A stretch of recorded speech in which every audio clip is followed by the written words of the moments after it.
Attorney Vic Rodriguez tells Makabayan Party List representative that he is not really for the country's sake. Bakit hindi siya nagsasalita nung hindi inilabas pa ni Pangulong Duterte?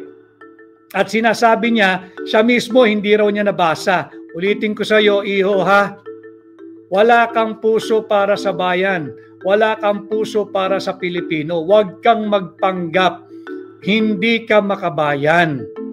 At bakit hindi mo ginagawa ang iyong trabaho bilang mambabatas? Hindi ba't marapat lamang lahat ng panukalang batas na dumadaan sa inyo, partikular sa iyo, ang ingay-ingay mo doon sa panawagang impeach Sara? Ito ang panawagan mo dapat ngayon.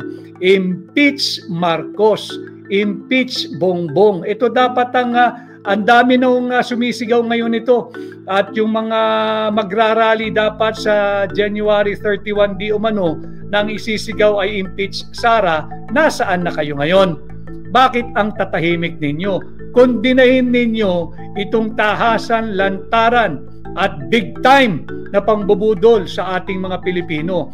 6.32 trillion pesos na halaga ang binubudol sa atin. Wala pa rin kayong posisyon. Impeach Sara pa rin ang issue ninyo. Ano po ang inyong paninindigan dito sa isyong ito na pambubudol, pagnanakaw at unconstitutional 2025 budget?